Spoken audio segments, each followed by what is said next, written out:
Alexa, set a 29-minute timer. 29 minutes, starting now. Thank you.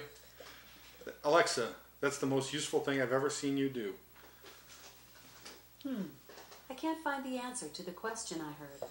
Hello, Internet. I'm Dan. And I'm Chaz, and this is Wine is Serious Business, episode 300 and something. 311. All right. Dan always knows. But we're here with some Pinot Noir. This is like sort of lower rung. Yep. 2014 Oregon Pinot from some producers that we know and love. Well, two that I know and I like. Three. But three. Overjoy, You know. I know Overjoy? Yep. Oh, let's just start with this. Let's just start with that. So I thought the same thing. I'm like, who are these guys? Never heard of it. Was shopping at New Seasons, and I'm like, cheap Oregon Pinot Noir. Not too interesting. Probably not very good. I pick up the bottle and I take a look. Not a knock against New Seasons, but again, Pinot Noir that I don't know about from Oregon that's under $20. Makes me a little nervous. Produced and bottled by Ayers Vineyard. These guys have been producing high quality Pinot Noir at a very good price point for a long time. That they could make an agreement with New Seasons for a set quantity, get a really good value in there. I think it's really possible. 2014, a high volume year. Sure. Yeah. This has potential. So I'm like, we got to get it on the show. We got to check this out. All right. How much was the price point on this? Sub 20. I want to say maybe even like 15, 16, but don't quote me on that. Yeah, Ayers is one of those producers that year on year produces amazing wine across the board. Yep. From their Willamette Valley blend, like $18, $19, $20 a bottle, all the way on up to their single vineyard bottlings. This is the producer makes really good wine. Yep, located in Ribbon Ridge, generally a little riper style. This might not even still be available, so it's a little bad of us to get there, but there'll be more if it went well for them. So these are all 2014s, and these are sort of the things you would see at the start of the production, like at the start of the year. So we are getting to these a little late. We should say that. So again, definitely smells awesome. Like Pinot Noir. Yeah, dark earth, a little bit of leather, dark, riper fruits, kind of in line with what I've had from them in other wines. Yeah, big fruity, delicious smelling Pinot Noir. Dark cherries. Probably not the one we should have started with. Now that we're getting into it. Going down this But that's line. okay. Yeah, we'll do rinses. We'll get there. Exactly.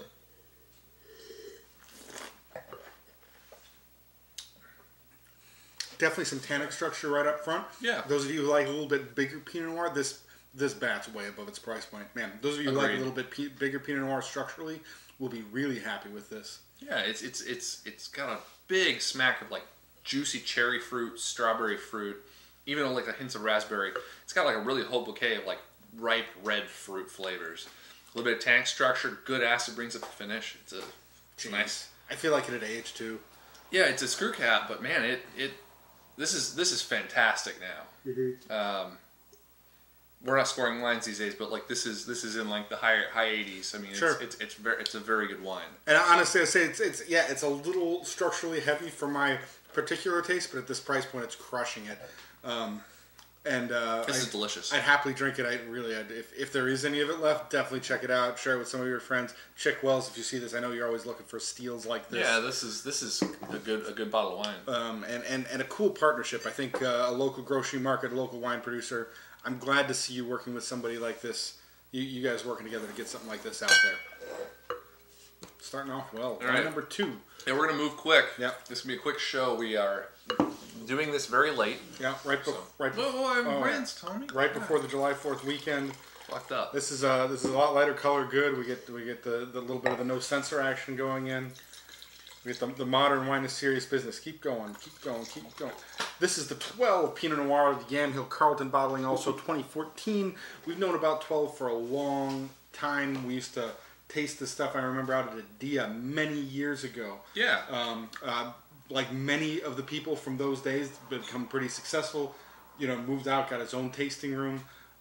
Their tasting room's in Carlton. It's nice little spots connected to a restaurant called Cuvée.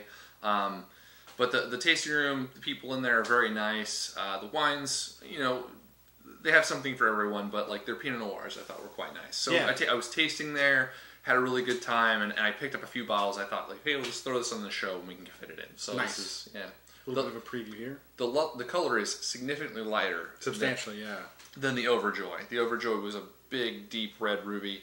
This is very light. Almost like it's like light wine. It's fine. Yeah, light Pinot Noir. Dark rosé. What do you think? There's a stone I'm thinking of. I can't help you out with that. Forgot it. tired, and I've been drinking, so.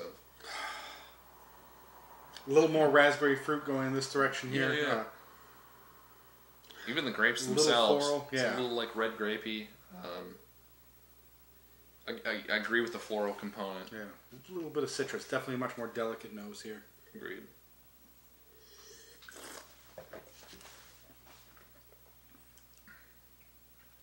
That's really nice. Light, clean, fresh on the palate. Wow. Good acidity. That's I would turned out never well. guess this to be Yamhill Carlton blind. Or 2014. Yeah, because it's got these bright red fruits. It's real crisp. Raspberry, strawberry, a little bit of citrus. Nice, friendly. Yeah, a little bit of dusty tannins late. Yeah. Right. Yeah, the fruit flavors here are very delicate, but like have a good amount of intensity. Like it's not like the Overjoy, which was dark fruited and very, very intense. This has a lighter feel across the board. The dusty tannin thing is really nice actually in the finish. Yeah, this is good. Price point here? I think it was like 24, 26. That sounds about right. Yeah, somewhere in the mid-20s. Brings it right home, exactly right what I expect and kind of looking for at this price point. 13.9 alcohol. Yeah.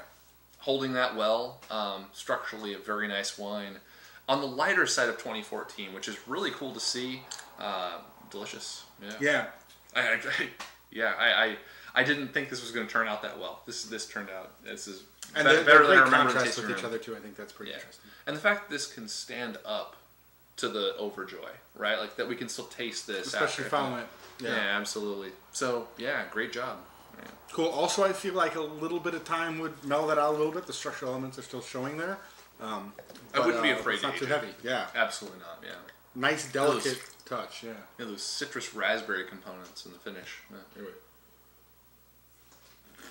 I'm rushing you. I guess I gave you a lot bigger pour there. Oh, this is going to hold up just fine, I think, too. Definitely, if I did this again, I think I'd go 1, 2, 3 in the order. Do it backwards, basically. Pretty close. Yeah. But here we go. So the last wine, you were just here, right? You were just at Teutonic. Yeah, just earlier this evening. So Teutonic Wine Company. What do they call this now? They call it the Kraken, Battle of the Kraken. This has been the Battle Wine. The Battle Wine. It's come under a bunch of different names. This is the 2014. This is their entry-level Pinot Noir. They always make it for kind of that quick turnaround, early release on the vintage. Sure. I'm kind of fond of it when wineries do that because I think it preserves some of that fruity character. Yeah. Fresh, lively. Yeah. And these Pinot Noirs, like right when they're released, they're lean, they're mean, they're like really delicious. Yeah. They're not like they're not going to blow you away with complexity, but where they lack that, they make up so much for in just like fresh, lively, like fantastic acid and fruit flavor. Right, and those are characteristics that Teutonic Wine Company always delivers on to begin with. Yeah, it's right, playing right to their strengths. So old, cold, high and dry, wood and wild. Here we go. That what it says. That's actually what it says right there. Yeah. Reading the back label, typical wine is serious business. Right. Yeah, the best journalism on the internet. Right. Oh wow, it's got like a red licoricey thing with with like a little bit of sort of like it's a floral component, but it's like not roses. It's like kind of like dried. I'm getting like dried clove, prairie grass, and stuff like that. A little bit of dried earth. Yeah, it's not like the normal. Yes, clove. Yeah, almost like some sort of cooking spice. It smells like anyway. Yeah, some sort of cooking spice. Some sort of cooking spice. Right. We'll put that in your shelf talker. All right.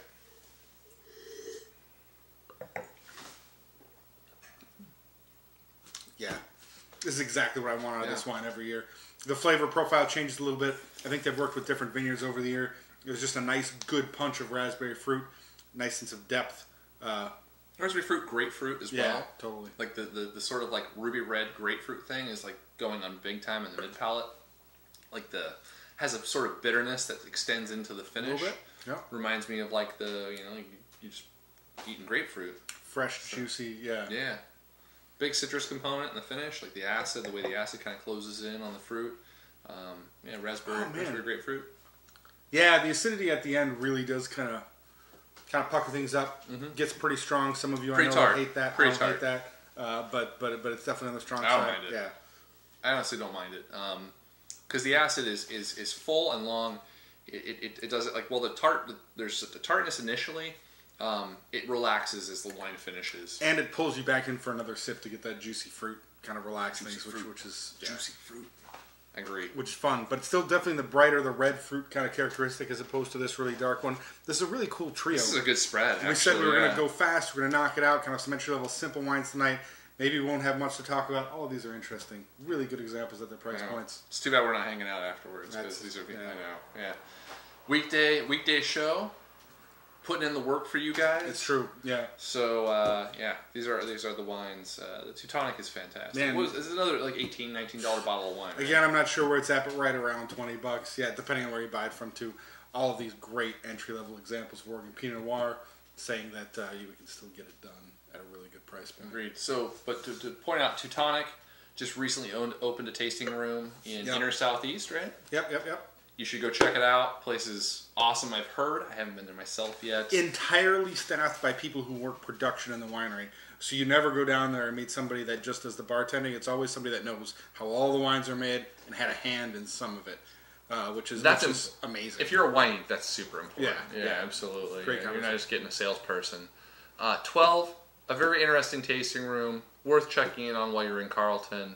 And then the Overjoy, Season's a great shop. Ayers, I haven't tasted there. I've gone once, but I was too late. Too late in the day. They were already closed. So it's one of those things where they're only open on like I holidays, think so. Yeah. But drink their wines. Yeah, wines. If you have not enjoyed Ayers wines in the past, you should just buy them sight unseen because you will not be disappointed if you like Oregon Pinot. Yep. So those are all sales pitches. Now here's ours.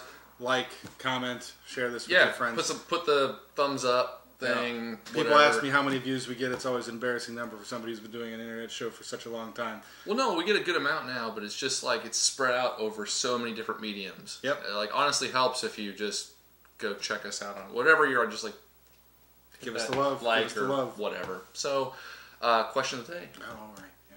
What's your favorite entry-level Oregon Pinot? There you go. Honestly, we have our favorites. I know the Commuter Cuvée for me is one that I like pick up indiscriminately every year. What about you? While I don't like it every year, I'd say over half the time DuPont's Clay Hill kills it. Yeah, I agree. That's also a very good bottle of wine. So, but there's a lot of good ones out there. We'd love to hear your ideas on that. So please send us a comment, tell us hi, give us that like. We'll see you guys next time. Cheers.